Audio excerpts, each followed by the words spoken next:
What's happening, y'all? Happy Thursday. Y'all already know. Shot, what's up?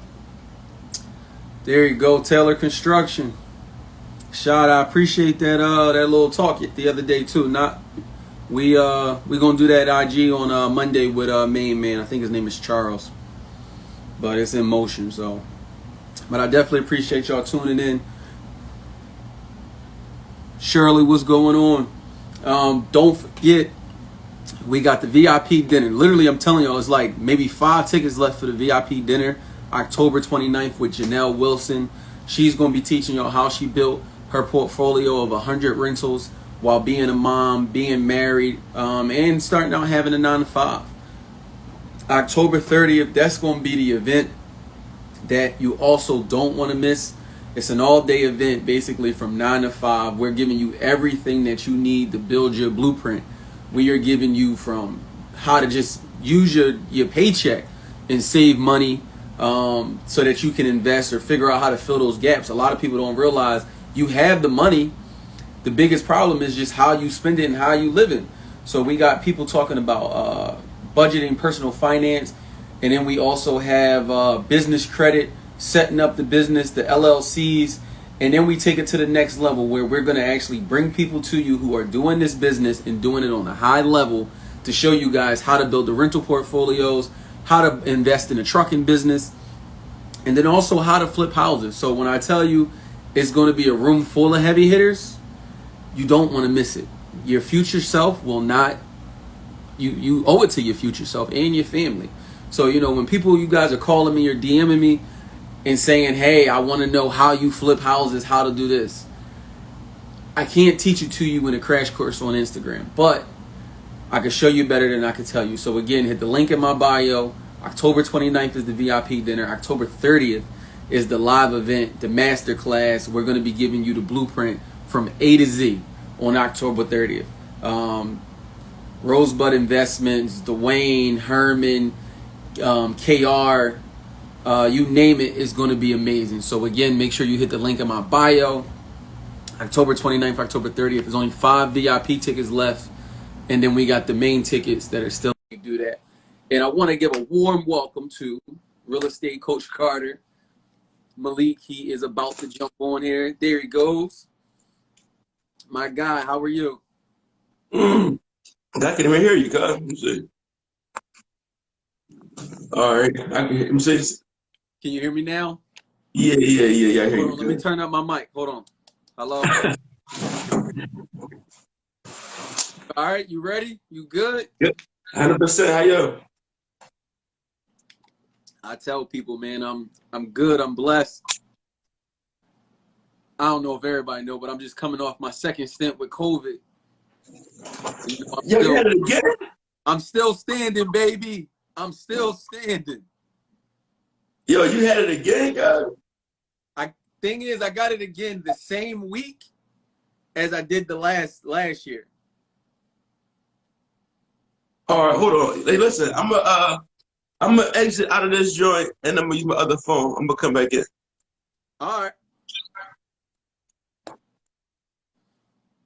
So we are in Pennsylvania, Miss Sheer Genius. Yeah, COVID is no joke, folks. I don't play with it. I don't joke about it, but just gotta take care of yourself. That's the thing. Take care of yourself and cherish each day. But we are in Pennsylvania. DJ Difference, what's up, homie? But so while Malik is getting himself together, he just think he got it.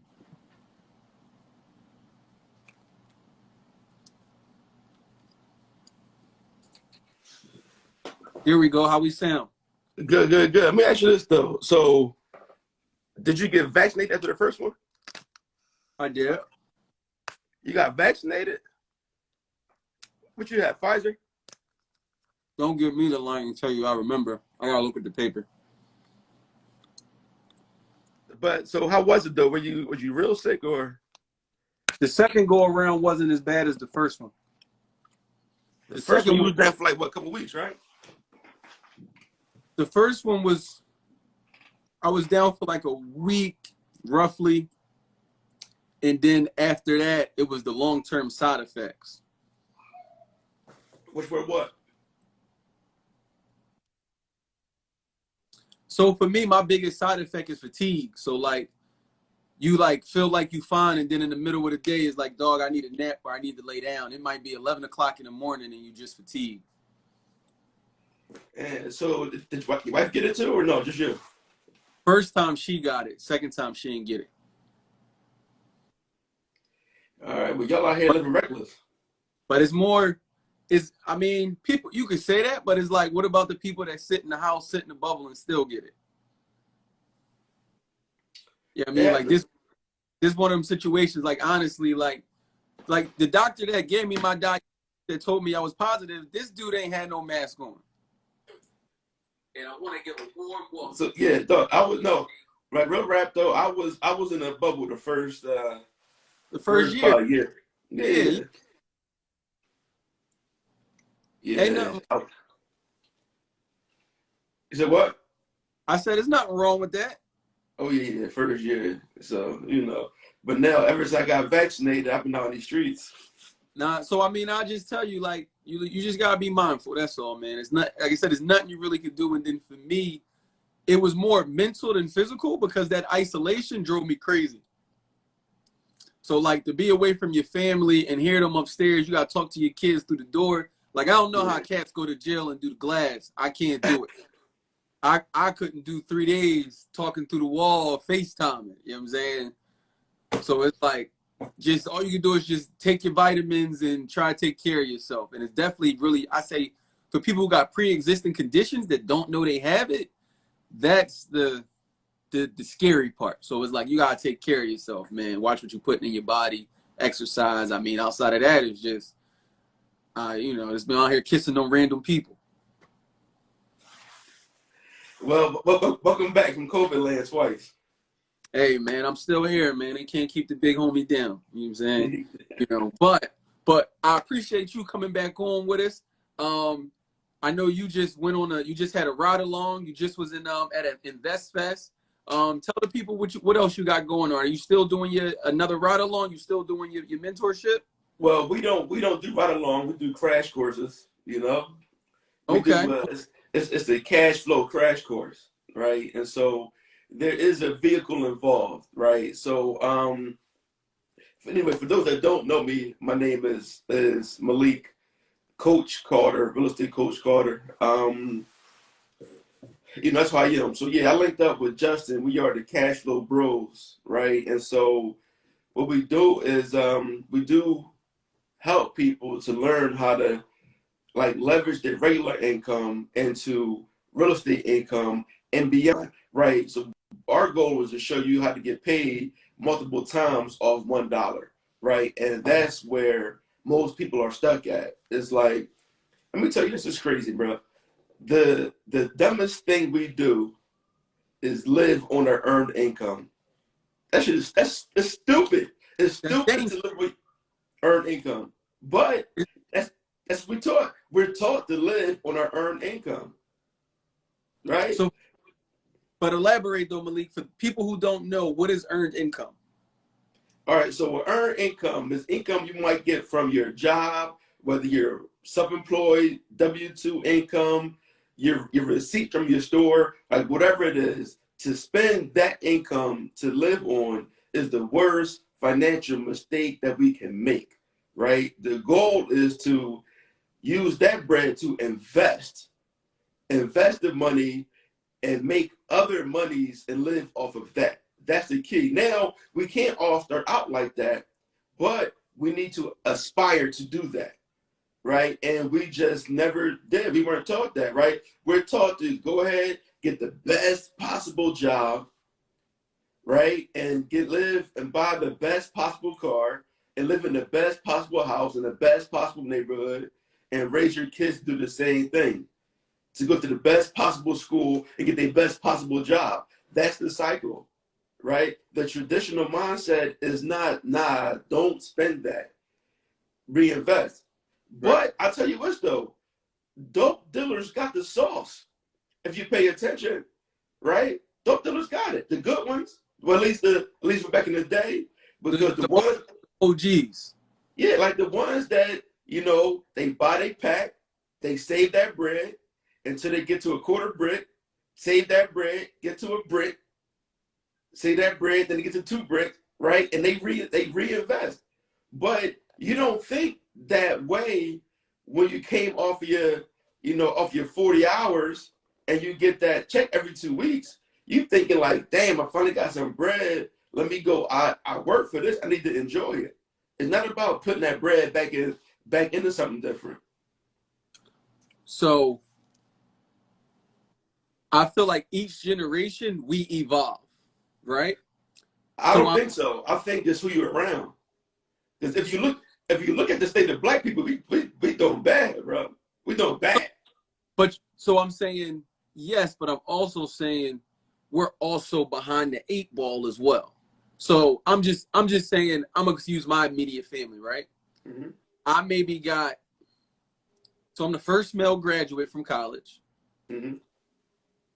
Everybody else pretty much, like you said, other than the women, most of them high school diploma, get a job, bust your ass, maybe get a job at SEPTA, maybe get a job for Pico, and then on Friday is happy hour and been back to work on Monday. Back to work. Get a BMW, get a crib. If you can't afford the county, get as close to the county as possible. Move to Delaware. Maybe get a bike. After you get your car, maybe get a bike. That's it. Right. And that's it. Right. But that's why I'm saying, again, we talking about the people before us. Like so I get what you're saying is who you were around, but if you look at your immediate circle, that exposure from the people that raised you is going to be the biggest influence. So I'm not saying that, I'm saying that it's our fault, but it's also partially, like the people before us didn't necessarily, they also didn't have that information. Right, they didn't. Yeah, no, that's a fact. That's a fact. But the ones that did have it, we didn't listen. So I'm not going to say we didn't listen, because you already know some people's grandparents or one of them family members that did have the sauce, but they didn't want to share because they didn't want people in their pocket. That's a fact. And that's majority of the black folks. That's a fact. I mean, so as I said before on the previous John, like I am one of the few people who we still have our land from Civil War, right? So we understood ownership, understood investment, right? And we've done it, but at various levels, right? It was just invest, get a few bucks. It wasn't like invest forever. It wasn't like, invest to live off of that investment. It was just like, listen, we got our job, we're going to buy some real estate, we're going to do this, and we're going to supplement our income. It wasn't like, oh, we could really scale this up and really make a living, And I say this, like my dad was a forward thinker, right? My dad was a hustler and a forward thinker. And so my dad used to own that block at 31st and Spring Garden Street, right? So if you come across the Urban Museum Bridge, right next to daycare, mm-hmm. Those 4 blocks was his, right? He had a business partner. They had a jazz club there called Chameleon's Garden, right? This was, oh my God, I think I had my 9th birthday there. So that's probably in 88, right? Okay. It's probably like in 88, something like that. And, or 87. So they had it then. What they were faced with is they had a mortgage but needed more financing because they used their bread to put the club out. They couldn't get financing, and so they ended up foreclosed on it. Right. Now, my pop was telling me, right, he had the money to stop the club from going to foreclosure. His partner didn't want to put his bread up. So he's like, well, shit, I'm not trying to say this, John. If you ain't putting the money up, I'm not going to carry it. Right. And it ended up going to foreclosure. Got you. Right. So that was then. Now my life would have been totally different. Right. But I could have been on heroin too, though. I mean, I could all the way up, or I could have had the bread and been on heroin. This is true. Right. I could have had bread. I could be, I could have been snorting or something like that somewhere. Who knows what the circumstances would have been. Right. But he had the thought. So at the time, right, he's telling me he had 2 choices. He could have bought that whole block, or he could have bought, it was from 36 in Lancaster up to that small, I think Warner Street, something like that. Okay. Right, that whole block. It was that whole one strip or get all 4 blocks, 31st and Spring Garden. They chose that.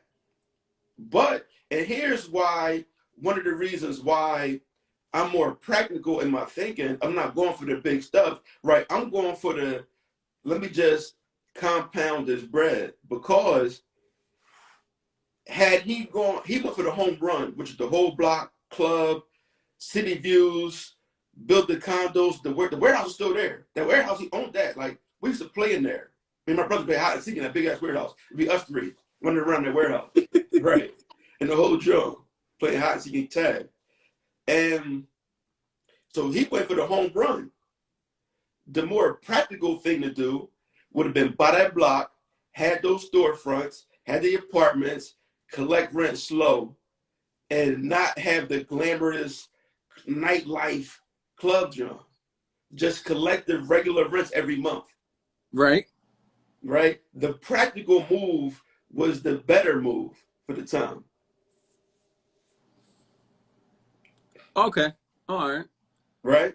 And so, right. It was circumstance, right? And so, but any rate, I don't want to get too off the subject with that. But the point is, so I'm building off my parents, right? Mm-hmm. My dad built off of his father and his uncle, right? And so his father, uncle built off of what his grandfather did. Because we still, the farm my grandparents was raised on, still got that farm in Virginia also, right? Okay. And so we just really, we listened, but to a point. You know, my dad didn't want the practical bread. My dad wanted street money. So he went to the street and got bread. Oh, he was doing it both ways. Yeah, he was on both ways, right? So, but to your point, when we talk about environment, right? Great grandparents, each generation was trying to pull it forward. That was environment. That 100% environment, right? So, right. And then even with you, so I get what you're saying in regards to being practical or letting it build and doing compound, right? But it looks different for each of us. But I'm saying now you're the one who really catapulted it because you found the gaps or the things that they didn't do, and now look at where you're at. Or, yeah, so matter of fact, not even where you're at. Look at where your kids are at, and they haven't even gotten the game yet. Yeah, my kids are solid, but once again, it's off of work that my parents put in, right? A lot of it, right? When you think of it, like, for instance, when my dad passed, right, I inherited the house that we were raised in, which is 33rd Street, which is going to be a game changer for the city of Philadelphia. And you could timestamp that September 30th at 8:48, 2021. Once the house is done, once the house is done, it's going to, like, there's going to be, you're going to be able to look back to that moment and see a shift in Philadelphia once the house is done. And I'm not exaggerating. Watch what I do, right? It's going to be crazy when the house is done. You giving it the sauce. It's going to be a special. I'm going to shake the room with that drum, like Will Smith, shake the room drum, like. Boom, shake the room. Like, no, that drum, like, once that's done, trust me, that's going to be a whole shift in Philadelphia culture. Now, so I got that. My brother got a house. It was a little 2-bedroom Mount Vernon that has now just been torn down. City tore it down, right? My brother also got a triplex, right, up in Carroll Park, something like that, right? Now, the triplex that my brother got when my dad passed, my dad inherited that from his father when he passed. Mm-hmm. My brother not selling, so his kids, so they're four generations in of the same building collecting bread. The epitome of generational wealth. Facts. Right? Passing wealth down. Ain't been no mortgage in that house. The mortgage in that house is probably in 60-something. Right? On that triplex. Right, it's then my brother got it, and actually one of my nephews live in it. Okay. Right? I'm saying, so generational wealth, this money just passed down and passed down. right? And so, and also the lot that he has, someone built on it. They sold the one next to it for 450 within a year. Within a year, right? The property that I inherited is one that appraised out over 1.2 as ARV. Ooh. ARV. You staying in the house if we get another shutdown again? I might move away, honestly, when you get shut down. I'm saying with that 1.2, you can stay in the house or move away. Oh yeah, With that. But so I guess I'm keeping the property. You know, I'm not going to sell it, but No, it's no, just no, that. sure. Right, but the point is now, you know, my kids got a hell of a head start, and like what you've heard me say on multiple occasions, that there's only three things that could ruin them right now. Right, that's using drugs, right, being criminals, getting locked up, and the wrong baby mom. That's it. Mm, Those mm, three, those are the only three things that could take their life off track. mm. So we won't say ruin. Let's just say slow them down because you could bounce back. You can bounce back. The wrong baby mom might ruin you. I mean, with that kind of bread, you could take care of that. You know, listen, people like Ray Caruth. No, thank you. Not good. So if I'm hearing you correctly, right? Mm-hmm. Your family influenced you to get into the real estate game, but then also gave you your foundation for the formula for what you didn't want to do, but also for what you wanted to do. Yeah, clearly. Yeah, 100%. And mainly, but what I got more than anything else is I got to see my dad laying in bed watching world news at 3 in the afternoon, eating a hoagie and plain potato chips, smoking a cigarette, chilling at 3, right? So listen, I grew up in a different lifestyle, right? The lifestyle there's nobody I know that had a lifestyle even similar to mine, right? Where my door was always open, like legit, like if it was daytime, the door was unlocked. And my pop, he had a bowl of weed on the table, and his friends, they would just come over, roll up, they would drink imported beer, you know, talk, smoke, play the guitar, read books, write poetry, sing. Like the environment was just that I was raised in was just different. We had a hypnotist would come to the crib sometimes. Like it was just the environment was just totally different the way that I was raised, right? Okay. And so I always knew that freedom would be a path. It just, what would it be? I didn't think it would be real estate. Mm. I really did not have a passion. I didn't care about getting to the real estate business. I was around it, so I wasn't afraid of it. Right. Right. And then my dad had some joints, but you know, he sold them too soon. He had a joint at 38th and Barron. He bought it for the low, flipped it. I mean, he had it as a rental, and he sold it, made a bag. But he ain't made a bag that he could have had, right? He had a. So I was going to say, so I get it, but I'm also saying that money had a purpose at the time. Nobody knows what, but Yeah, you know, and to your point though, it also was money that wasn't from his earned income, so it still was a win-win. Nah. I mean, it was no. Well, so like I said, well, he bought the houses off his earned income. Right. He did. Right. He bought off his earned income. Correct. Because he was also a contractor.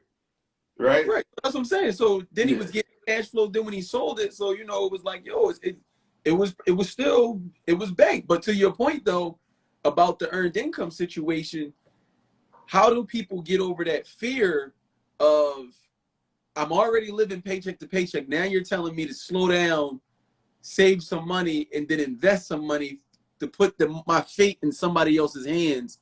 Well, let me tell you the crazy thing, right? What people do is when you tell them to invest in real estate, You tell them to invest in the stock market. You tell them to invest in cryptocurrency. You tell them to invest in whatever else, right?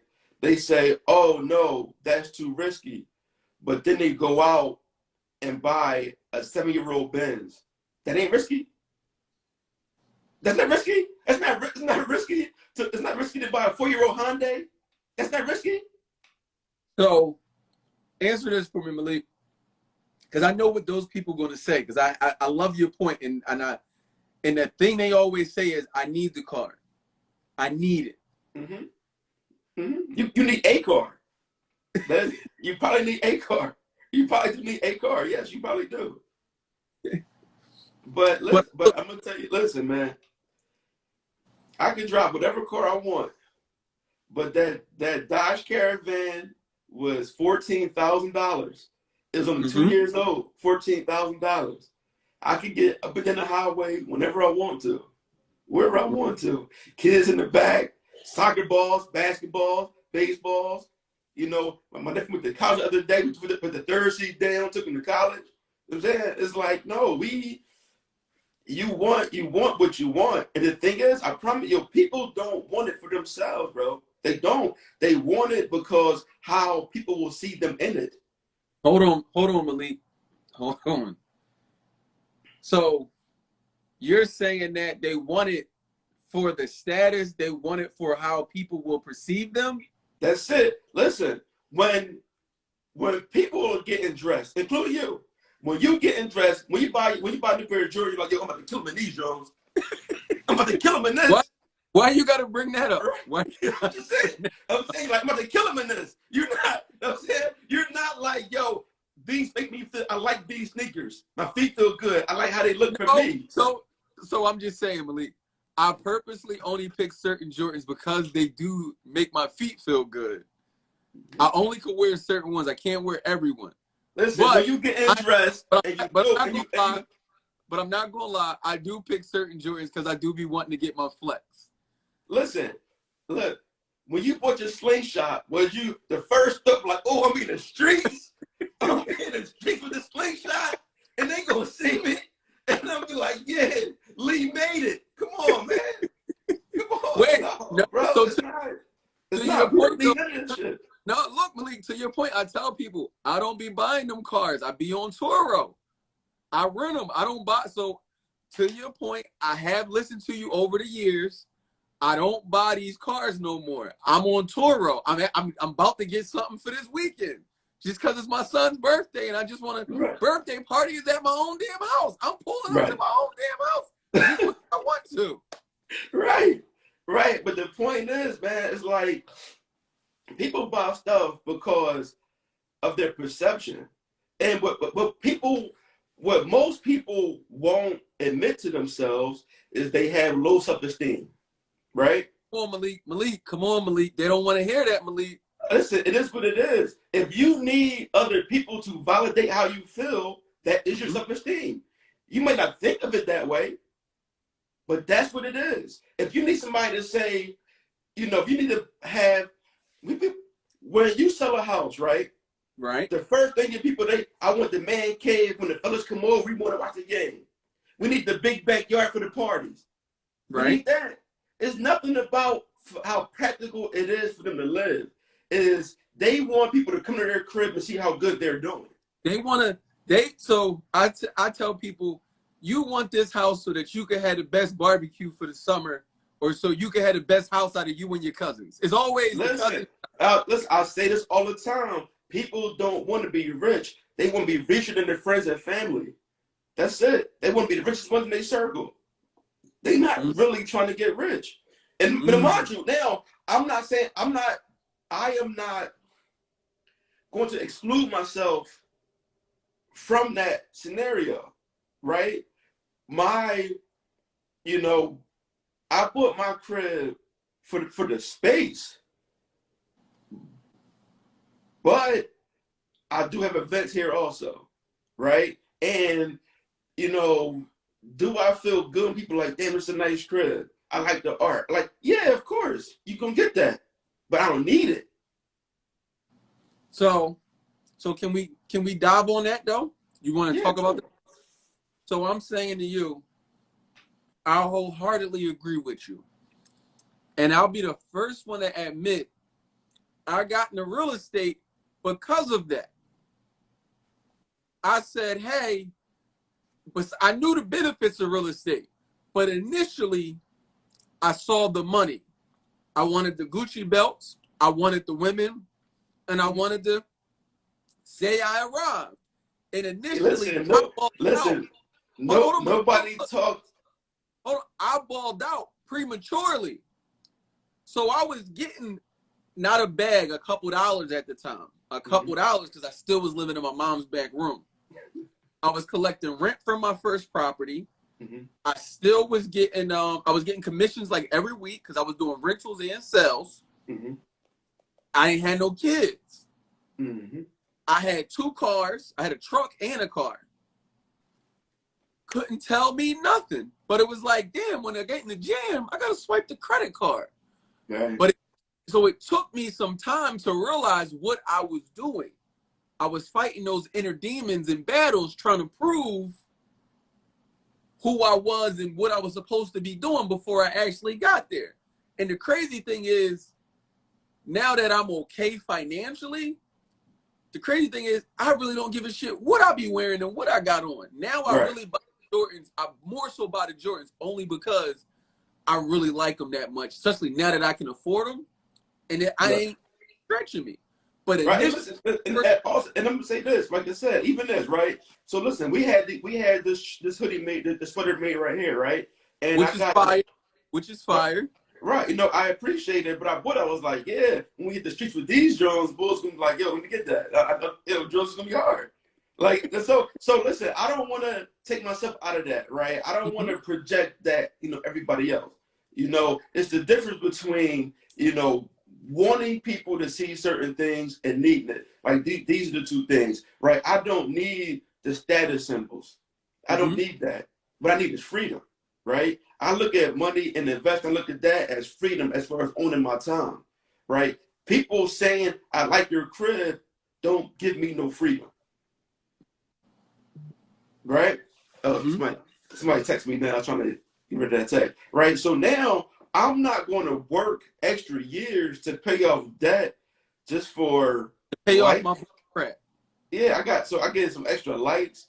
I get some people. No, I'm cool. Listen, when I do one event a year, which is Re-Christmas, that's my one event I do. I haven't done it since COVID. And that's the one event I will invite people that I'm not even that close to, right? It'll be people that I'm just all right with, right? And that might bring a guest. But other than that, I'm not doing nothing else during the year. I don't even have people to my crib.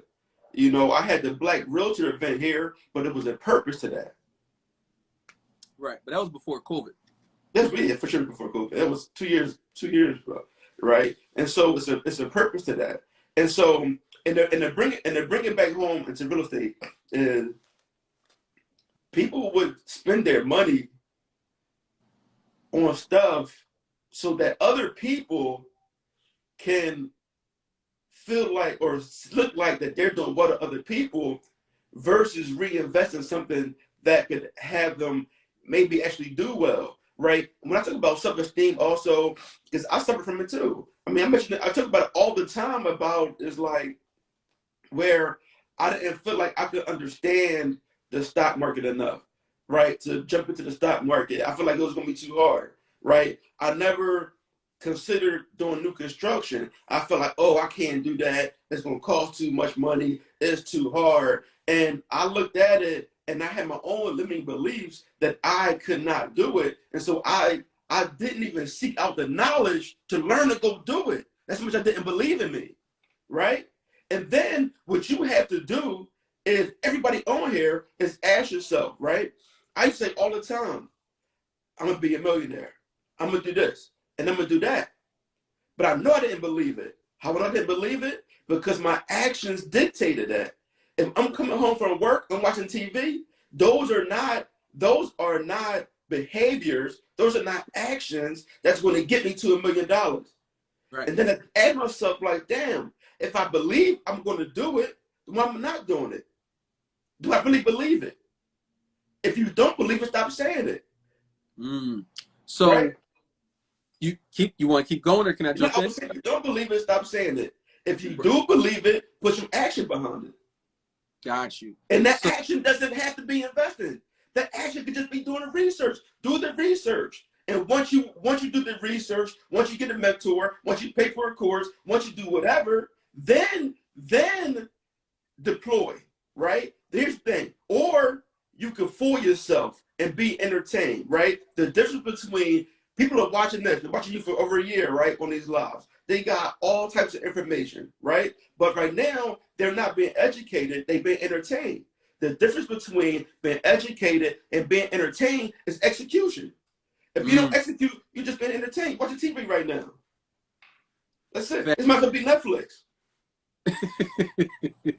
well, even to your point, like I said, I've been doing this since COVID started, damn near, right? The phone calls I get, how do I do this? How do I do that?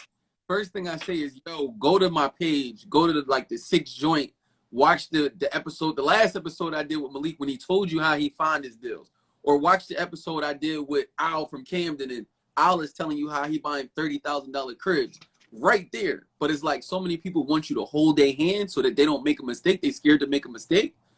Is crazy to me. Like you just saying, like, yo, you gotta execute. Nah, bro. It's not that. It's not that. They fooling themselves. Not they don't. I don't want you to hold your hand. They fooling themselves. They want to feel like they doing something, and they're using you as an excuse why they're not doing it.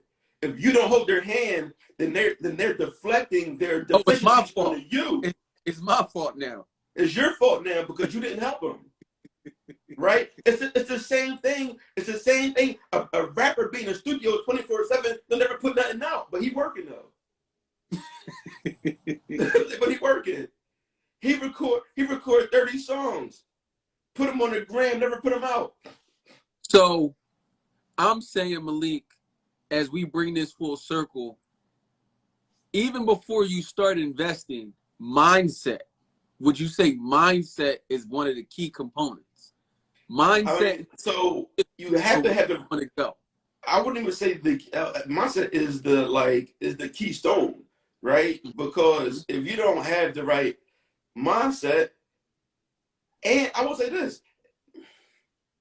if you don't really care about this space, real estate, if you don't think that you're going to be good and want to really be in it, whether the money is good or not, then don't do it. Because there's going to be pitfalls, and there's going to be a lot of easy reasons for you not to continue. There's going to be a lot of things that come up that you can say, man, this ain't work. Forget it. You're going to have tenants that don't pay. You're going to get your material stolen. You might have a house that catch on fire. You know, the lender might not give you all the money you need. There's going to be a lot of reasons that's going to say, you know what, I give up. If you can't find it within you to get past those hurdles, then don't do this business. Don't do it. What we're going to tell you is that it's not an easy space. Once you understand how to navigate it, it's just become easier, right? Okay. And once you realize that there's no problem that you can't fix with money, then you'll be okay, right? It's not like nobody's taking your life, right? Nobody's coming to arrest you. Right. You know, it's going to cost you more money, so your returns aren't what they should be.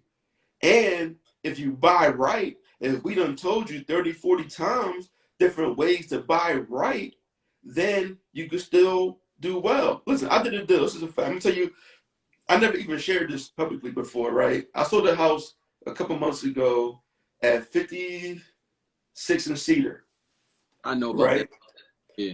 I did share publicly how I bought it. I bought the property subject to, and I fumbled the hell out of that deal. I fumbled it. I took it improperly. I didn't file the deed right.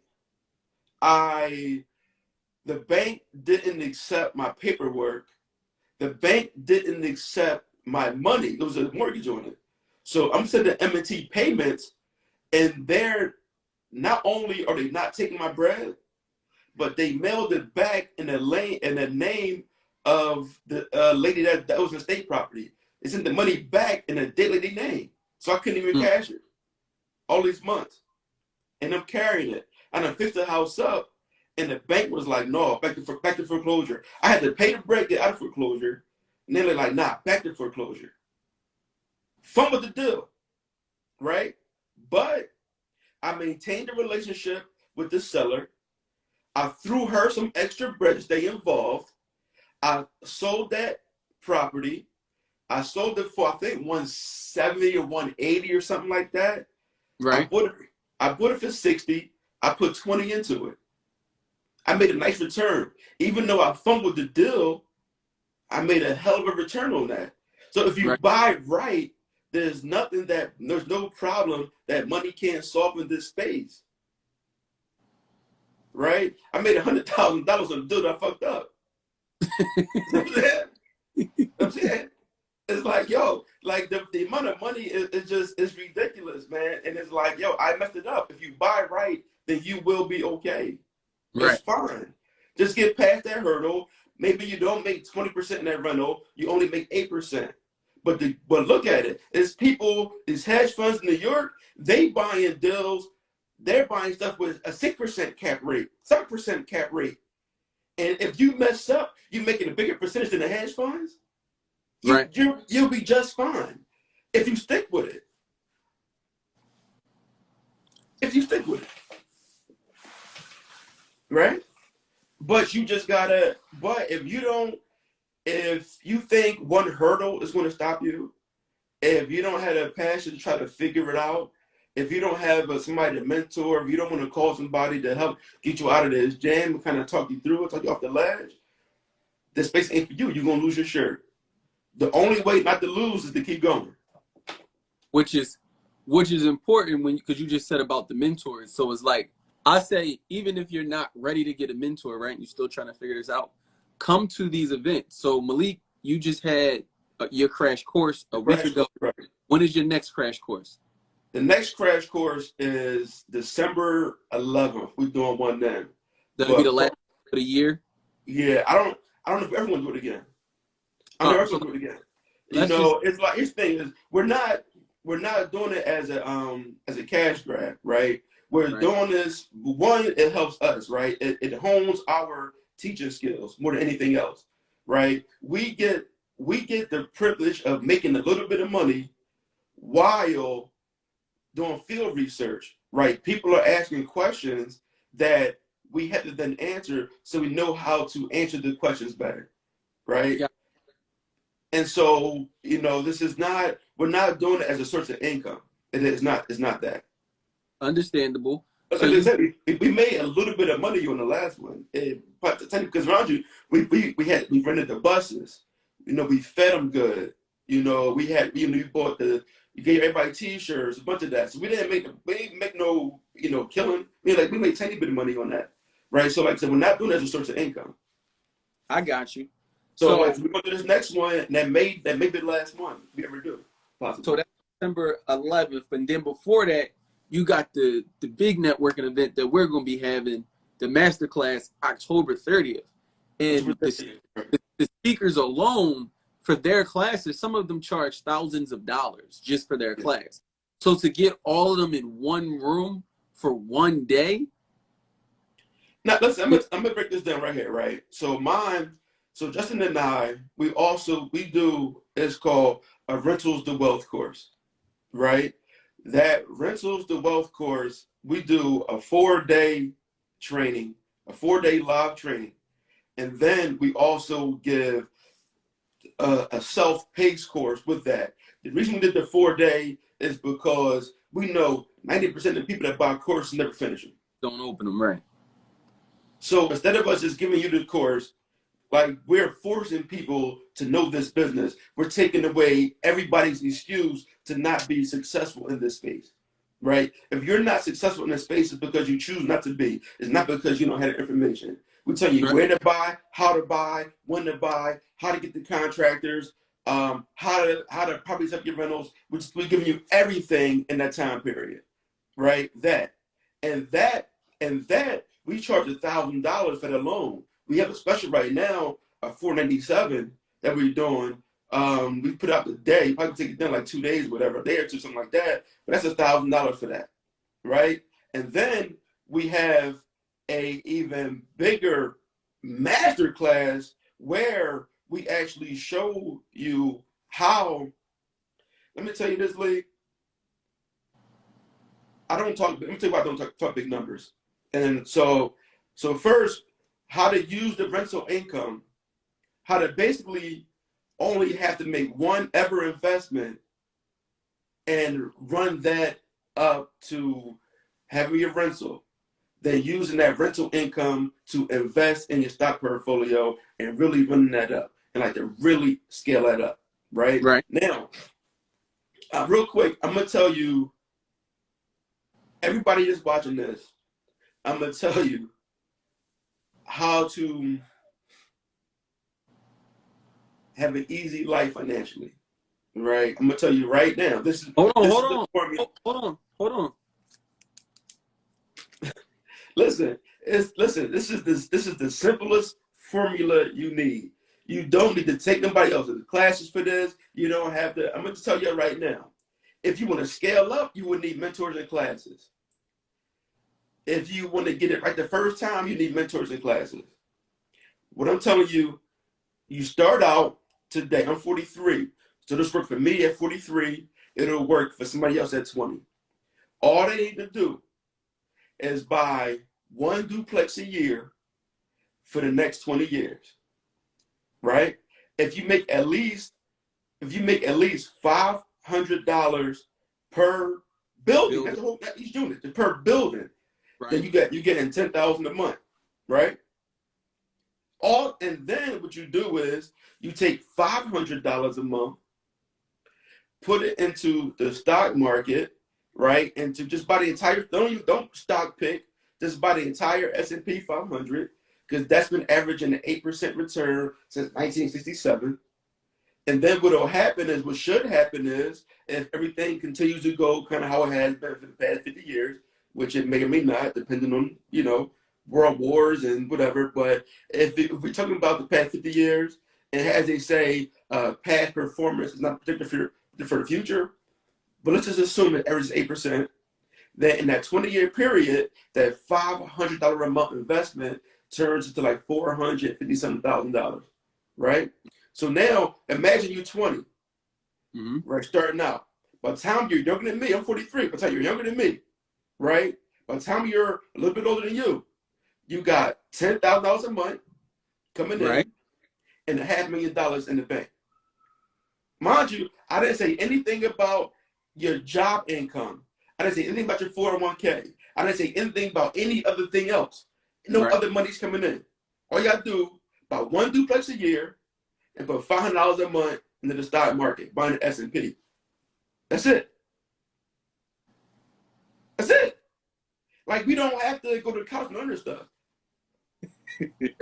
I just told you how to make 10 grand passively a month and have $500,000 liquid by the time you 43. And sorry, you think I'm 43, right? So if you're my age and you start today, by the time you retire, you got $10,000 passive a month and an additional $500,000, including your earned income, including your 401k or other investments. See what I'm saying? You got millions. Well, I mean, the dope thing is, like you said, at 43, and by you get the retirement age, you got your pension. You got depending on the job, just say the pension ain't enough. You still living good and don't care. You're living amazing. You're living amazing at that point. Off of the cash flow. Not to mention the cash flow probably will go up because the mortgage is going to be paid down. Yeah, the mortgage is going to be paid off. Rent going to go up because right now they got the 30-year mortgages for investors, which is crazy. At like 4%, insane. Right? That's all I'm saying. It's like getting wealthy is not as difficult as you make it seem. But so I'm only pushing you, Malik, because I'm saying again, environment. If I'm a person that only knows, yeah. Now that's right here. Be honest, I didn't know that all my life. I just learned that in the past 2 years. I'm saying, really, it's like I'm saying, we sitting here trying to figure it out. When I'm like, wait a minute, that's all you gotta do is that. In fact, I think KR was on here. Listen, KR, he a Wall Street boy. Tell me if I'm wrong. And he worked at Wall Street and he bought real estate. KR, am I wrong? Type in the chat. say, no, Malik, you're an idiot. That's totally wrong. Nobody should do that. Say it. If I'm wrong, tell me I'm wrong. I'm fine with that. If you want to scale up, that's something different. If you want to do this as your living versus a job, that's different. Right? You know, these are the things. What? I was trying to add it. No, he said you're right. There you go. There you go. He said you're right. Yeah, I mean, yeah, you know, tell me if I'm wrong, I'm wrong. Tell me that. Right? But now, what I'm saying is, I don't talk big numbers to people anymore because they don't believe you when you talk big numbers. When you tell them that you could run up millions of dollars, they don't do it because they don't think it's real. Either they think you a scammer, it's cap, or they don't believe they can do it.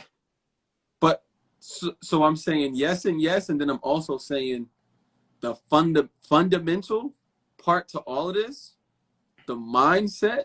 Mindset, clearly. But mindset as well as you pushed on it earlier, that internal belief or that internal confidence.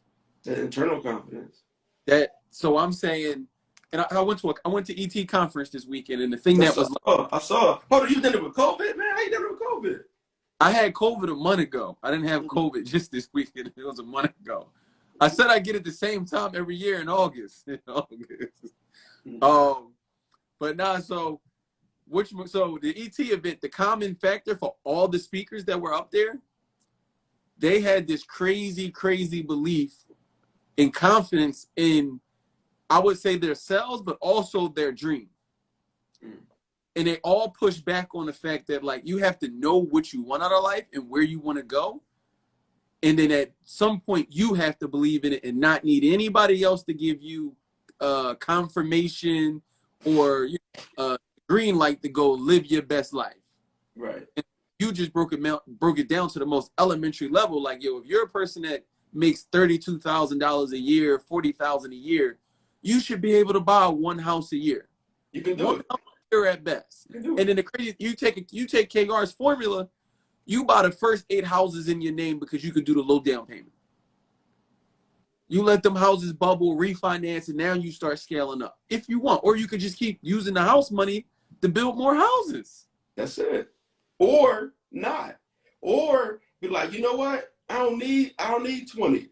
I don't need to make $10,000 a month. I'm gonna take my $7,000 a month and I'm gonna chill. I'm gonna take my $7,000 a month. And listen, I'm moving to Colombia. I'm out of here. I'm going to cut this passive income, and I'm going to live good elsewhere. I ain't got to be in America. That rent going to come whether you're America or not. You ain't got to live in America. Right. Listen, I just came from Cartagena a few months ago. Listen, Cartagena special. Yeah. I just came from Colombia. Yeah, Cartagena special, bro.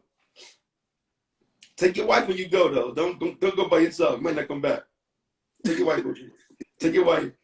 Take your wife, man. Take your wife. Without your wife there, you're like, oh, I missed my flight. Take your wife with you, man. You go to Cartagena, take your wife.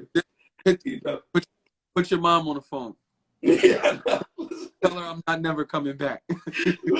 Listen, beachfront condos, 2-bedroom joints, like $170. Nice buildings.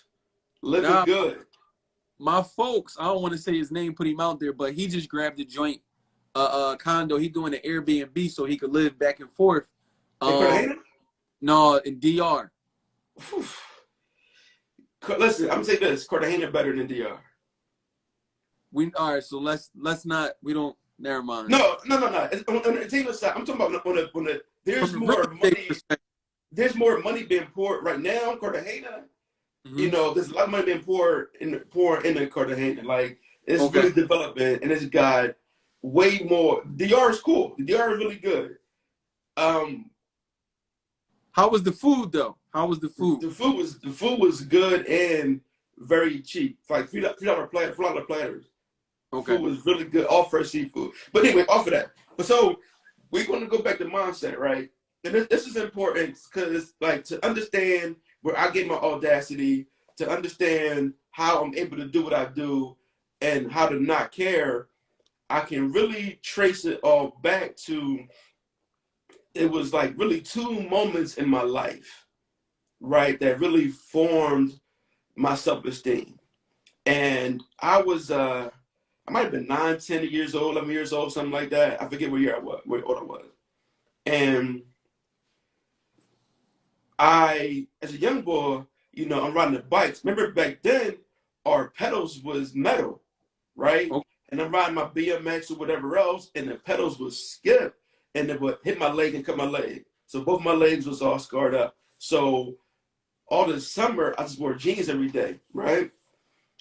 And my dad was like, yo, it's so hot. Why are you wearing jeans? And I told him, because I didn't like how my legs looked, and he like legit got mad. It's like, never, ever be ashamed of your body. It's you, da, da, da. And like that moment, like that conversation, like changed me. Like I never had body issues again. You know, do I not wear things, but how they fit, how they feel? Yes. But I've never had esteem issues about my body after that conversation me and my pop had, right? Yeah. Now, when it comes to audacity, what I'm able to do, I'm trying to make this a quick story. I may even tell it again, who know of the event, because everybody over here I come to the event, I might tell it again. But it's important though, right? When it comes to mindset. My freshman or sophomore year in college, I came home, wanted to get a job, right? Couldn't find a job. I went to a place called Cutco. You know what Cutco is? So with Cutco, they sell knives. Okay. Yep. Right. The knives are damn good, right? But it's more or less network marketing in a way, because you got to sell to your friends and family. You know, you sell a knife through the door or whatever.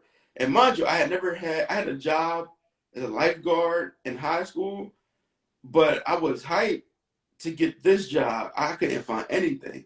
So I ended up got this job. I was hyped, bro. And I came home and I told my mom, and my mom was like, who the fuck you gonna sell some knives to?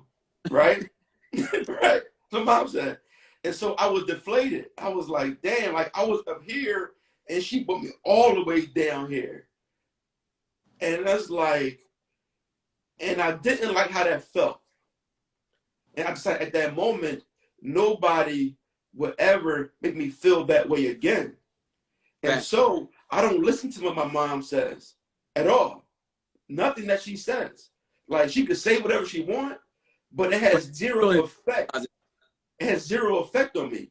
Right. And now, if I don't give a fuck about what my mom say, why would I give a fuck about what you say? Right. You know what I'm saying? And so, these are those moments that make me who I am. The reason why I can go out here and take these chances and fail and get right back up and be like, yo, and at the end of the day, it's only money. Money come and go, man. It's only money. It's not one of these, it's not one deal that I'm in that if I lost it, I wouldn't be okay anyway.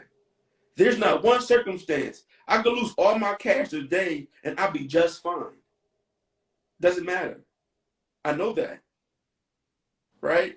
And it's like you have to have supreme confidence in everything. If you don't have that confidence, you know what cracked me up, man, about guys? Guys in particular, right? They'll come at every chick they meet. Out of their league, they'll shoot their shot. When it comes to doing business, when it comes to doing things that can better their life, now all of a sudden, they got to have affirmations from everybody else around them. Right? When they're in the club, they don't need nobody else to tell them nothing. Right. They be like, yeah, I'm about to get hurt right there. Like, yo, I'm about to get hurt.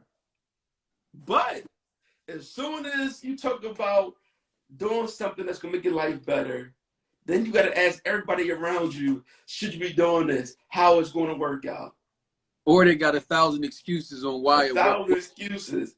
Bro, you got on the Dickie suit with stains on it, smelling like Reggie. I mean, hair ain't even cut. Sneaks leaning. Little buddy pulled up looking like a bag of money. You're like, yeah, I'm about to go get her. And you got all the confidence you need to shoot your shot. But when it's time to go out to better yourself, you need permission from everybody else. Use that same confidence in business. Use that same confidence. It's a mechanism. Going to school. Like, and mind you, my thing is, I don't think everybody should be an entrepreneur. I think everybody should actually be an investor. I do believe that. Right? Ownership. Do I think that you need to go out here and be an investor? I'm thinking like, shit, we need roofers. We need electricians. I'm saying we need all of these things. You can make a lot of money doing that, right? And just to think about these young boys, right? It's like young boys out here that got 30 racks under the mattress, like 10, 15 racks, right? It's a lot of young boys that got it. Would they be out there risking their life if they knew that they could just click some buttons or do a few things to make that money? Right? So would they be risking penitentiary chances? But that's in that so I feel like that's another conversation, but that's super difficult because of the stuff that we do. The street's not gonna say that's cool. You know, being whatever you into is cool. I'm gonna tell you this honestly, yo, the best. Now, I never thought of it like this. How I'm about to phrase this, right? That's why Nipsey Hussle was a huge loss, right? Because Nipsey Hussle was the street's blueprint for investing in yourself. Mm-hmm. I never listened to a Nipsey record, and I never would have until one of my great homies sent me Victory Lap, and I honestly, I listen to Victory Lap like at least once a month still.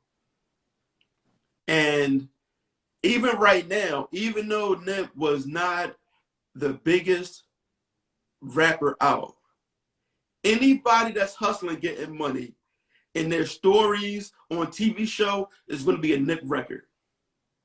Every last one. It's not going to be Rick Ross. It's not going to be Jay-Z. It's going to be a Nip record. And he was never the biggest out. And so that shows you his impact, right? And you got to look at your impact, right?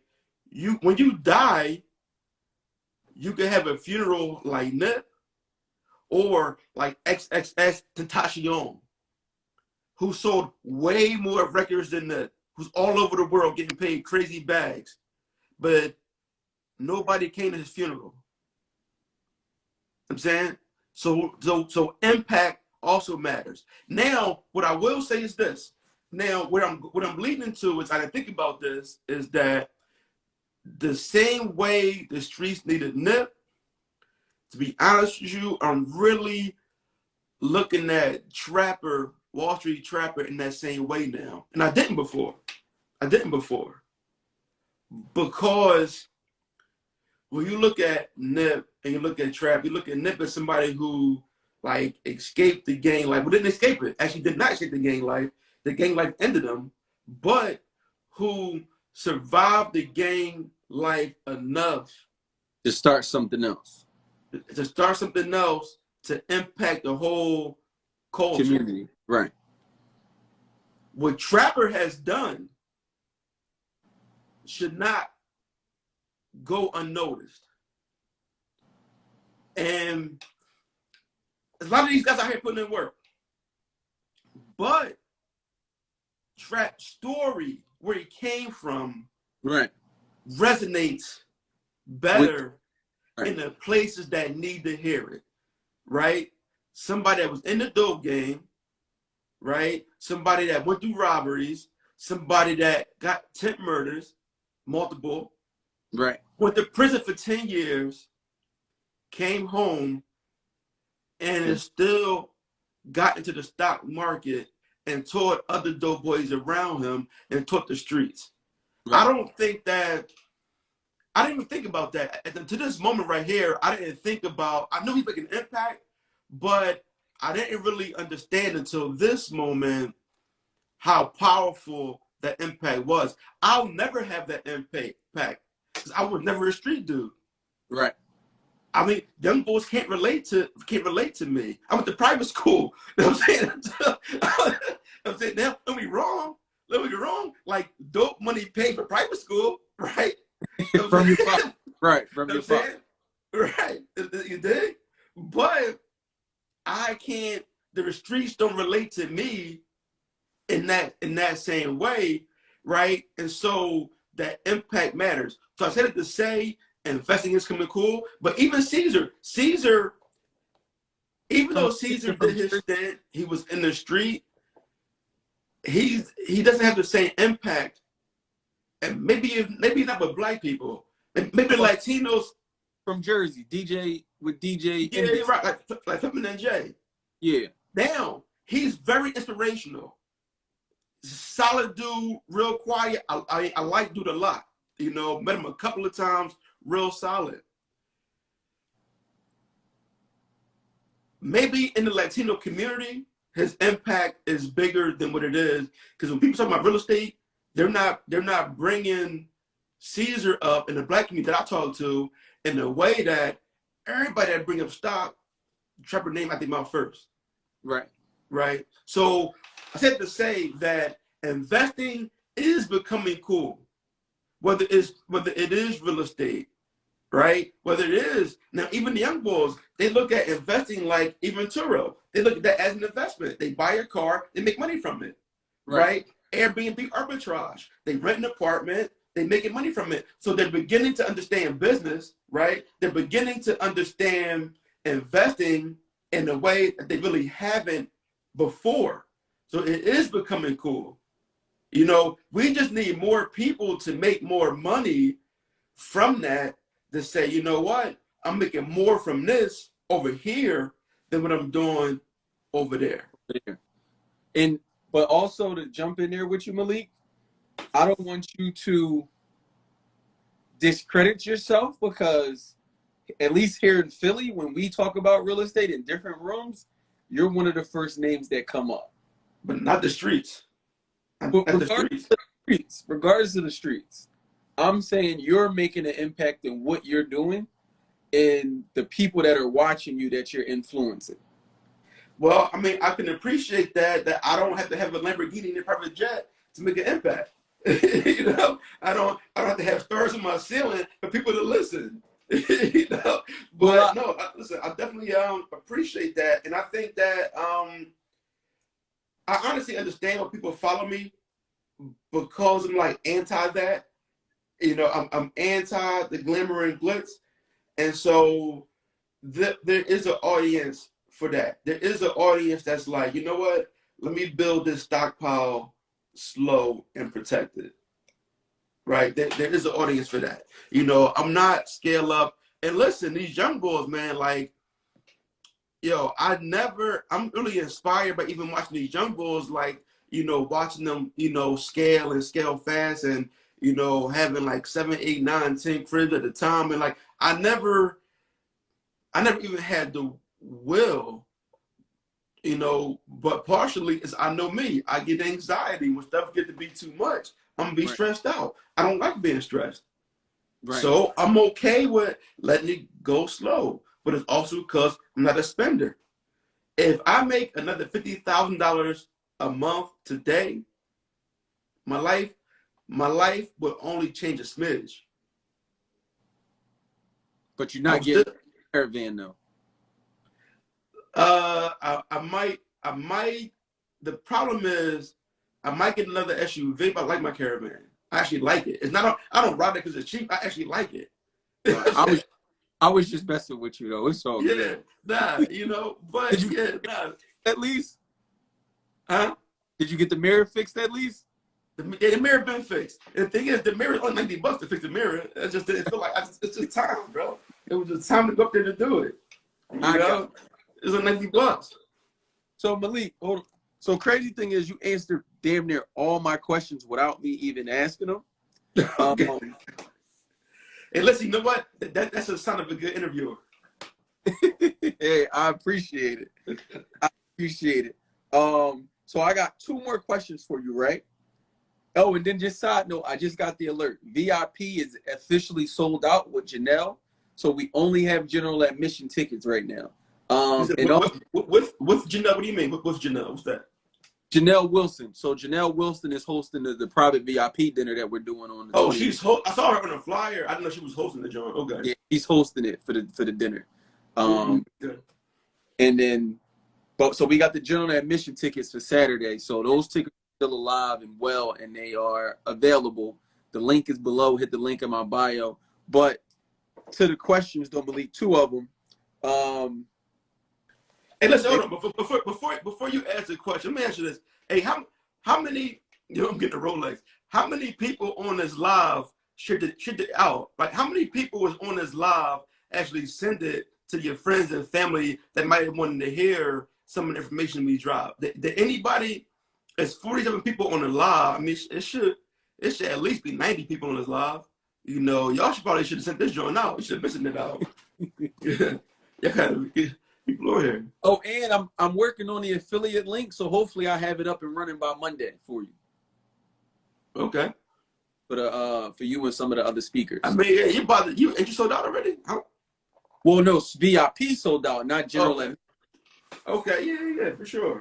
No, listen, I mean, y'all got a lot of, it's gonna be an information overload. I don't know. Man, I don't know. Listen, if y'all coming, y'all better bring your pen and your pad, your voice recorder, bring something. So pen, pad, and just keep an open mind. So like all these events, the key is not that you can't learn everything, but you need 2 or 3 things that's going to get you to your next step. Your goal is always to be forward motion. So, and that's like one of the things I had to take in with ET, because it was just like, yo, it's so many things. Like, where do I start? And like the lady even said it, like, yo, pick 3 things, start there. Even tomorrow, for those of y'all who are trying to work on your goals, pick 3 things that you need to do between now and Monday. 1, get your ticket for the blueprint. 2, check your credit. 3, have a mental check with yourself and give yourself some more confidence. Listen, I'm going to tell everybody what they need to do tomorrow. What you need to do tomorrow is physically print out your last 2 months of bank statements. Physically use a highlighter or ink pen and mark off whatever was not a necessity and add that up. So they talked about that this weekend. They said if you look at a person's bank statement, you can tell if they got high self-esteem or low self-esteem in their bank statement. What it tell you when your biggest line item is food? What that tell you? Yeah, my biggest line item is food all the time, bro. I mean, I'm in that category, but I feel like I balance it because I'm not buying other stuff. You got the bills, though, man. You got the bills, bro. You got to get some of your bills down. No, we took care of that. I told you that. You took care of it? Okay. Well, you can probably get them down a little bit more. Oh, for sure. But I don't have no personal debt like that now. Okay. Listen. Anybody that's listening, man, what I don't want you to do is I don't want you to feel like you have to go through these invisible prerequisites, right? If you don't have to feel like, I gotta get a cheap rental before I get a multifamily no. Get prepared to get the best possible circumstance. If the first thing that come up that's in your price range that you're not free to do is a 10 or 20 unit, grab that building. Don't feel like, if you feel like if the next best thing to come up for you is a new construction, go do that project. You don't have to have rentals and do a flip before you get the new construction. All you need to have is money, credit, and heart. And just go ahead and figure that thing out. You do not have to go through the stair steps, right? The next best opportunity. What if I bought Aisha Selden's book and I already stopped? So your first thing to do is you need to finish it. Stop starting stuff and not finish it. And listen, don't just finish it, right? Don't read it to read it, right? Read for understanding, right? Do you understand what's in that book? What I used to always do is I would read 3 or 4 pages like that. What the hell I read? Then I gotta go back and read it again. Right. I'm just reading it just to be like, I didn't even comprehend what I was just reading. I got you. So Malik, real quick, right? You got to give us your top 3 books or 3 books you want to recommend tonight. The 3 books that I'm going to recommend, well, you already got Mother Million, so I'll give you 3 more, but nobody's going to read them. nobody's gonna read them. But I will tell you this. Even though I dislike recommending this book, Money Master the Game is a very important book. What's it called? It's by Tony Robbins. It's called Money Master the Game. Okay. Right? I'm going to give you Buy the Hood book, Own Your Time and Space. Right, Jimmy and Corey. Jimmy and Corey, Own Your Time and Space. The book that changed my life, literally changed my life, is Why Should White Guys Have All the Fun by Reginald Lewis. Okay. That book got me out of college. That book showed me that somebody coming from the inner city of Baltimore can go to a black college in Virginia State, they can get into Harvard Law and become a first black billionaire and do business at a high level. And what was that last book one more time? It's called Why Should White Guys Have All the Fun? That, yeah, like reading that book, man, like he went through so much racism and to still come out on top as a billionaire. Yeah, Reginald Lewis has a library in Baltimore. Reginald Lewis is no hero who does not get the credit that he does. People read the book, say, oh yeah, the book was good, but in the black community in particular, Reginald Lewis should be put on a pedal. Oh, you know what? Let me give you one more book. This is actually important. This one right here changed me too. Powernomics. Right, Jimmy recommended it. I got it on my list. I bought it. I just didn't read it yet. Hey, listen. This book right here, Powernomics, is the reason why my wife got mad at me. It's a fact. Like, she was in a car accident. And she wanted to go buy a new car. Right. We went up to, I'm not going to say a dealership. I don't want to give him no love. And we walked in. She wanted this car bad. She's ready to buy it. I looked on the wall. I didn't see no black salespeople. I got up. I walked all around the room, looked at everybody's desk. I ain't see no black people. I'm like, listen, babe, I know you want this car. We can't buy it from here. Right. Like, if you can't even hire a black salesperson, you can't get my bread. And we argued. I mean, we argued, but she was mad. Right. But you have to have those tough conversations, right? If Dr. Claude Anderson says the reason why black unemployment is high is because black entrepreneurship is low. If we don't support our own businesses, our own establishments, then we're going to continue to constantly be in a circumstance, right? And that's why I do my best to hire everybody black. Period. I don't try to sugarcoat it. If there's any service that a black person offers that a white person offers, I'm going to go to the black person first and give them a shot. Now, is everybody going to be black? No, everybody not going to be black. But I'm going to try. Right. I'm doing my best. That's still commendable and a great effort, the fact that you try to be about that. Yeah, listen, bro. Listen, if anybody is up in West Philly, if I need to buy a bottle of water, I will go to Cotton's to buy my water before I go to anybody else. And Cotton's water is $1, but Cotton's black owned. So I'm going to get him my bottle of water before I go to the Chinese store. Right. You know what I'm saying? I'm going to Cotton's. Keith want to know if he could get a job. He says that you hiring black plumbers. Yeah, Keith rich, man. Actually, I think Keith was the first licensed plumber I hired. Now think about it. Before Keith, I don't think I had a licensed plumber. I think everybody else was just they just did plumbing. Right. But salute to Keith, salute to KCS Plumbing, licensed insured, a great guy. And a good mentor. He's been talking to some of the kids for us too. He know how to connect with them kids. They said he had the best presentation this summer with the kids. Well, so you know what? Because he is true, dude. That's why he can connect. See, I don't know all. I don't know all Hey, the key. listen, man. Listen, man. Ex-cons are the best football coaches, man. But keep good people though. But Malik, so we're gonna see you October 30th. October 30th. Are we doing property PI on the 30th, or are we doing cash flow bros? So right now, everything I'm doing right now is Cash Flow Bros. Property PI, they're gonna get that as a benefit of Cash Flow Bros. But yeah, Cash Flow Bros is the brand. Cash Flow Bros is what I'm pushing hard. Cash Flow Bros, I'm trying to really shift the energy in the room, like with Cash Flow Bros. I'm telling you, if people, we spoon feeding people right now.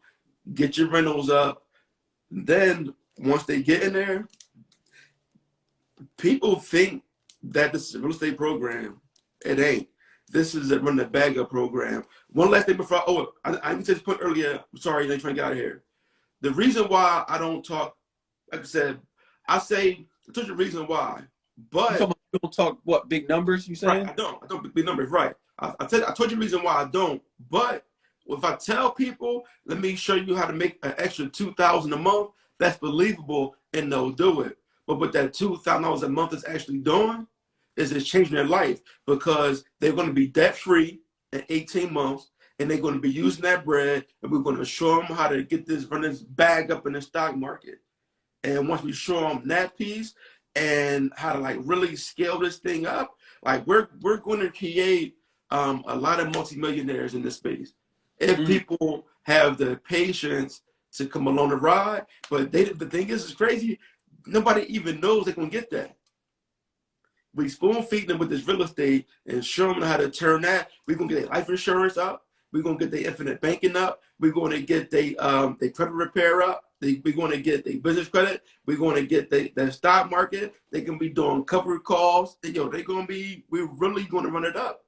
But You're going to blueprint to put their enterprise together. man, listen, man. If people knew how much money I make from my phone, I don't even tell nobody about that. I don't tell nobody, bro. Listen, this is a fact. Wallow said it the other day. 1300. No, I didn't say that. Listen, I don't post my. Wallow said it's a $1,300 phone I'm about to make $5 million with. Oh yeah, listen. Now I'm gonna tell you this though.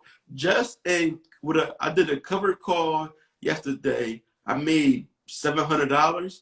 I just clicked a few buttons and made $700. I'm saying I can do that every week. I'm saying, and I can make it as big or as small as I want. I could have that 700 that I made. I could have made it 1,400. I just was like, nah. Actually, 700. I could have made it 2,100, but I decided to play it safe. Not necessarily play it safe. And it's a safe situation anyway.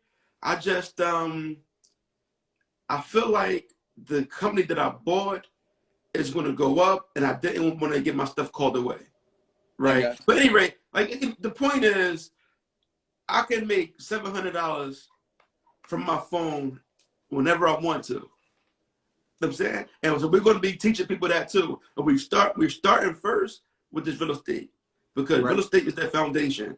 On your time and space, make sure you're okay. Get that regular income. Once you get that, what I would say this, people won't be as scared to lose money from rental income as if they worked for it. You know what I'm saying? So they'd be willing to risk rental income versus risk their W-2 income. Right. So we're going to take that rental income and show them how to scale that and hold that W-2 income over here. You know? Right. But yeah. I held on the other 200 shares. Right. So, but listen, man, all right. Yo, listen, come to the event, man. We're gonna get busy. I don't even know how much time I got, when I'm gonna fit in. We got you. You are going in the afternoon. I do know that. Hey, who's the headliner? Well, we'll talk about that offline. We'll talk about it offline. I don't wanna get that to the people just yet. We'll talk about that offline. But just know.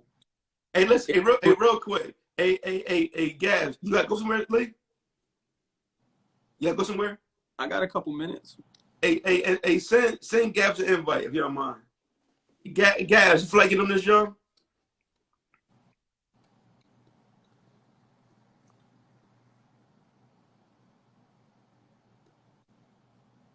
So real estate Gabs, she getting busy out in Missouri. She's out in I think Florissant and I out thought out she St. just Louis. bought 3 properties this week. Yeah, I never talked to her before. He said you the headline. You the headline. Is she's taking a Gabs, you coming on or no? She declined. She If she declined. declined, oh listen, it Declined. was last minute, maybe next time. You know. So yeah, I definitely never spoke to her before. I wanted to highlight her one time. She said give her 2 seconds. Hold on, give you a second. You're gonna get on because I'm not gonna be holding. You're not gonna leave me on hold. I mean, you're not gonna leave me hanging out in these internet streets. You know, then I'm gonna be on World Star. You know, they gonna be like, they like let's move on red. I mean, she can leave me on red on the gram. Lorenzo lead the headliners. I'm just the coordinator. I'm just trying to bring like how you said with y'all mission. So me and Lorenzo's mission is similar, where we know some stuff, but I also feel like it's other people that know more than I know. And like I've been telling you from day one, you've been helping me along the way since I've been trying to figure it out. And now that I've been figuring some of the things out, it's like, yo, we gotta share this information with more people, because like you said, there's no reason why we all can't be living the way we want to live. Listen, man, let me tell you this. Philadelphia is a gold mine, right? Philadelphia. I was going to say to you, so we putting it in writing real soon. We gonna have our Rock Nation brunch in Philly next year. Next year? Yeah, for 20. Yeah, let's finish and figure out what the rest of COVID is doing. I can't get a number 3. I can't get a number 3. So you know what I'm saying, so next year we gonna have a brunch.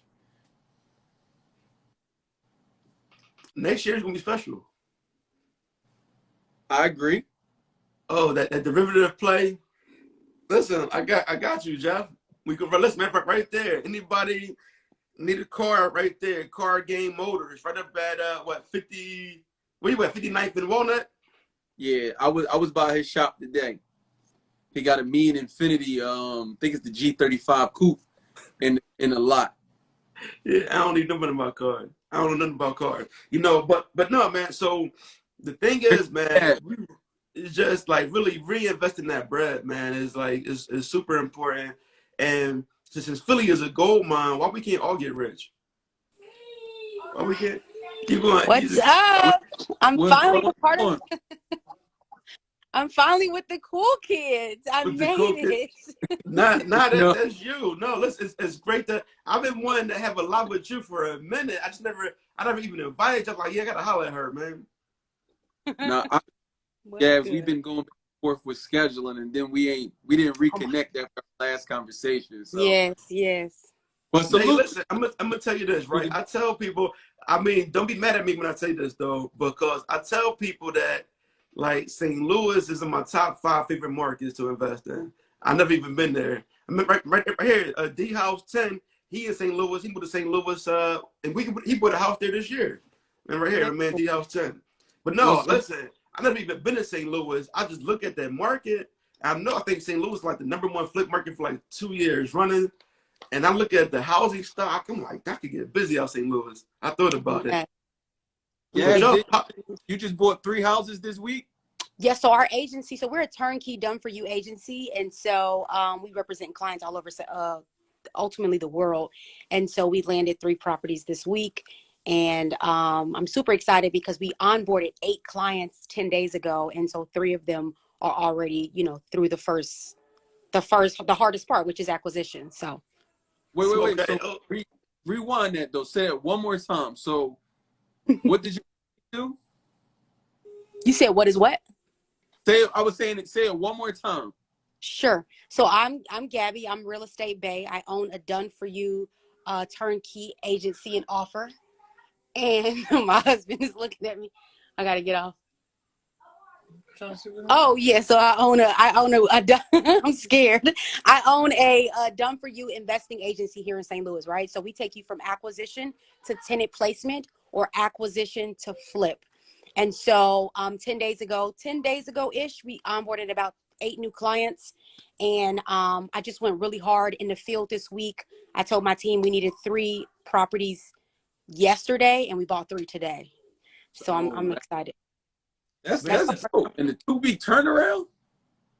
Yeah, this is the fastest it's ever been.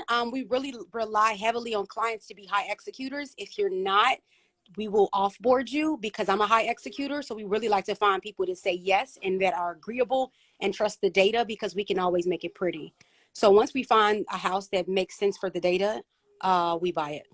You get Now, listen, are you buying more in Florissant or more in St. Louis? We buy a lot of houses in Berkeley, which is really close to Florissant, really, really close. A lot of houses in St. Louis, Ferguson. I don't think we have any we don't have any in Florissant. A lot in Berkeley, Missouri. Okay, in Berkeley. Oh, okay. Yeah, no. So you know what? So my top 5 markets, in no order, outside of Philadelphia would be Baltimore, Detroit, Memphis, and Birmingham, Alabama. I love those markets. Those are my favorite. If I wasn't investing here, I would probably be even though North Carolina. I'll say this: for a beginner, like for someone to come in at a reasonable entry point, but like North Carolina, I think there's more money there in most places, but you got to buy dirt. You got to do construction. There is no ain't nothing to rehab in North Carolina. You really got to buy dirt to develop there. Yeah, I mean, I did one flip and I can't find another one. I only did one in Durham. I had to buy some dirt up there. But no, I was looking at it, man. That damn, let me ask you this. I see a lot of houses in St. Louis for like under $30,000. Are they worth owning or no? Are they all trash? Oh, they worth getting. I mean, if you guys haven't followed me or you don't know my story, I bought my first rental. My husband gave me a $10,000. He wasn't my husband at the time. Gave me $10,000 and I bought a rental and it cash flows almost $1,000 still today. 10 grand, St. Louis. I personally was in the unit doing the work, like literally I did everything from the floors to the paint to installing fixtures. So the cheapest one we've bought this year was probably 6 grand. We're going to put, I think we're going to put about 25 in it and I'm going to put it back on the market for 98. The most expensive one we've bought this year would probably be 66. So I'm playing between 6 grand and 66 and closing typically about 6 houses a month. Yeah, like how much is your average rehab? The goal is to keep them under 40. Okay. Yep. So if I do a flip, it gets a little richer. So for my rentals, I like to keep you under 40. But if it's a flip, obviously you guys know it gets crazy expensive. Yeah, no, listen, the number, to be honest with you, it's hard for me to get out of a flip for less than $100,000 here in Philly now. Before I could do it. For your renovations or all in? Oh, renovations. Never ever will I ever. No. We're still buying at 50 grand, putting 50 in it, flipping it back on the market for 160, 175. No, we're all in 100,000 for flips. All in. No. Are you gutting these? Are y'all gutting them or how are y'all flips? Never. I would never. Oh, never. So we got our first gut. We get the keys to it in 11 days and we're going to gut that one. Just trying something different.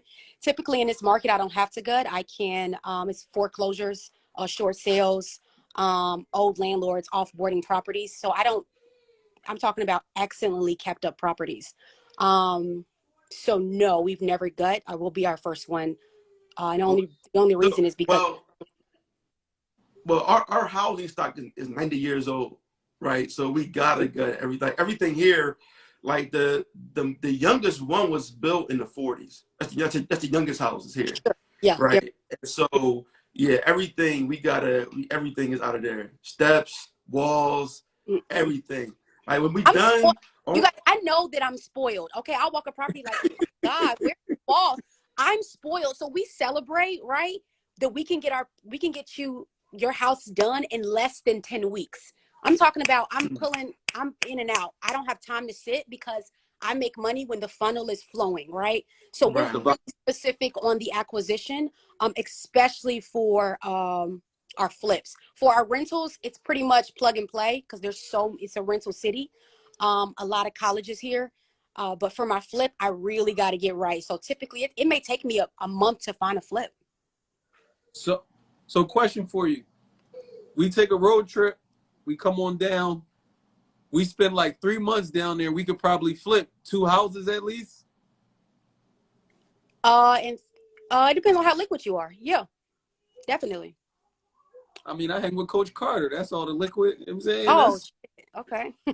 We just make the phone call, send the wire. You're good. I will say this, guys. As an agency, just so you guys know and people that are listening, we currently are not taking flip clients. I like to win. And if I see anywhere that there could be a possibility that I cannot win, then I want to pause or pivot. And so currently in the market, because I study it legitimately every day, I'm seeing a decrease in properties that have enough meat on the bones.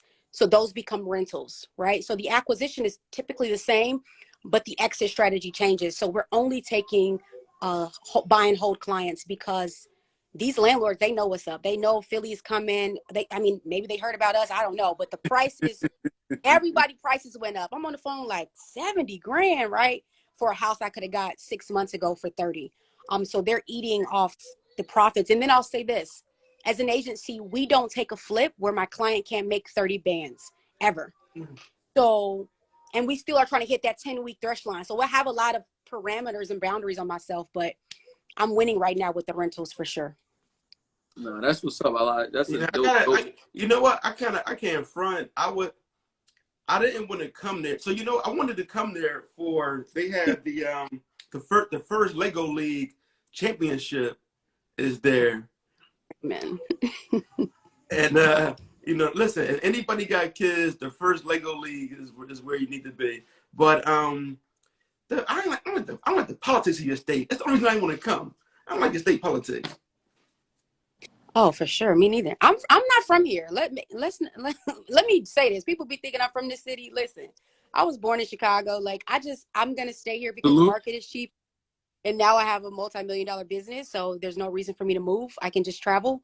But I'm not from this city. So I'm very not St. Louis, which I think gives me an advantage because I can see the stock. I'm like, this is good stock, right? And they see it and they're like, oh, that's just this area. And they're calling these areas hoods. And I'm like, where? Because I'm used to, bodies on the ground. So, yeah, I'm able to take advantage of the market and I'm able to market it unbiased, right? So I'm not biased. We buy the hood, we buy the suburb, we buy what's for sale. So. That's no. So listen, last thing, I'm gonna head out, but listen, it was good to finally actually speak to you on a live. Are you going to be at any events in person coming up in these streets? I don't even know. I don't know how to get to those. I don't know how to do them. I don't know. I didn't know about InvestFest. Literally never heard of it until you said, "Hey, are you going to be in InvestFest?" I was like, "What is that?" I have to figure out what's going on. If you maybe could tag me, or is that asking for too much to tag me or to DM? No. Janelle said one of her mentees is looking at St. Louis. So y'all should probably connect. Janelle is solid. I don't know her mentee. So yes, if there's an event, listen. Lee talking about he want to have the Rock Nation brunch in Philly. So maybe we get you in Philly sometime. Oh, there's a Rock Nation brunch in Philly? No, Lee was talking about what we were calling it. Yeah, we will have an event here in Philly. We gonna do something in Philly. Apparently, Lee want to do something in Philly, so yeah, we going down here. We'll get you down here. I got you. Wait, your name is Lee? Yeah. What is your name? Yes, Lee. Yes. It's Ali. No, Anthony, but I put it together. A Lee. Got it. Yeah. So now we're gonna do something, but otherwise, I think I'm going. I decided that after the COVID year, I was going to go to almost everything, and so I've been out. The only reason I really want to go to Dallas for the Black Wealth Renaissance. They have an event in Dallas, but I'm going to be elsewhere the week after. So I decided not to go to that event. You know, I would like to stay married. So I can't do both weeks in a row. Right? So I can't do both weeks in a row.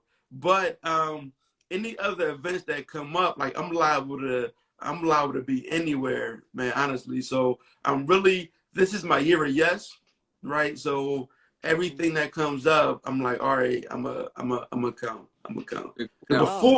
Before I was famous for saying I don't like y'all, like not you in particular, but try to do like real estate meetups. I'm like, no, I don't want to meet y'all for what? Like I'm cool. But now people want to network. And let me tell you what it is. Listen, these are my views and not anybody else's on here. I didn't want to go to the real estate events because what I see is a whole bunch of black people trying to snuggle up to these white folk that don't like you, that's not your friends. All they want you to do is host them the deals. And I'm cool. I don't want to be around the energy. And if you cool with that, I don't want to be around you. That's my energy. That's it. My views do not reflect the views of Real Estate Cash and Anthony Lee. But that's the number one reason why I was not out there in these networking streets. That ain't my fault. Right? So yes. The next thing, I think when Matt with MG Home Loans, when he starts his podcast back up in Atlanta, I'll probably go back down to that. And so if you care to come to Atlanta for that, that's where, you know, I went to all of them except for one recording of his podcast. You know, I like it. It's MG, the mortgage guy? Yeah, MG, the mortgage guy. It's him and Kiana Watson. They got a podcast called Rants and Gems. And I've been to all of them except for one recording. And I really enjoy going to their show. Sure. And the show is good, but I meet good people there also. And we have a great time after I get a chance to have dinner a lot with people that I would haven't had opportunity to meet. You know, so I try to go to that joint. So, you know, we're going to be out. I'll have shoe shine and that ain't my crew. Right. So that's my life, man. So I'll let you, I'll post somewhere where I'll be. And listen, I'm in these streets now. So out here. I might come to Missouri. Who knows? You know what I'm saying? Then yeah, it ain't gonna be no event, but you know what I'm saying? We'll go to dinner. We'll get the squad together. Right. Well, we appreciate it definitely, Malik and Gabby. We appreciate you coming on. Definitely salute and congratulations for all that you're doing. Thank you. I'm gonna reach out to you though, so we can try to figure out a date. For sure, I got you. So definitely, before 2021 is over though, we gonna make that happen. Perfect. I love it. Awesome. Definitely appreciate it. All right, VIP is officially sold out, so we appreciate y'all for that. But October 30th, we got tickets still, so make sure y'all hit the link in my bio. Lorenzo just posted the link again in the chat. Malik, anything else you gotta close us with? No, man, listen, everybody, just pull up. I don't know what I'm going to say. I'm going to try not to get kicked out of the building when I show up, but just know that it's going to be entertaining and educational. But remember, the difference between education and entertainment is execution. That's it. Gabby, anything you want to lead the people with? Where can they follow you? Yeah. So it's just real estate _GABZ. And my website is therealestatebae.com. Definitely. Well, and again, thank you. Definitely salute to your husband. We appreciate him for letting you come on for minutes. Listen, people in the chat said they want to do a group trip to St. Louis. Maybe we did that later. Maybe put together a group trip to St. Louis. Oh yeah, come to St. Louis. Let's make it happen. Y'all got good food spots? I'll be seeing y'all on the Food Network. Sweetie Pot's got locked up. Yo, we gonna get Malik off here. Yo, have a good one. We appreciate y'all, and of course we'll see y'all next week for another IG Live. If I'm not mistaken, I think we doing trucking next week. So like you talked about the pivot, Malik, take that money from the cash flow and them flips, put it in the trucking business. You making money every day that you wake up. We out here. We getting it. All right, y'all. Have a good night.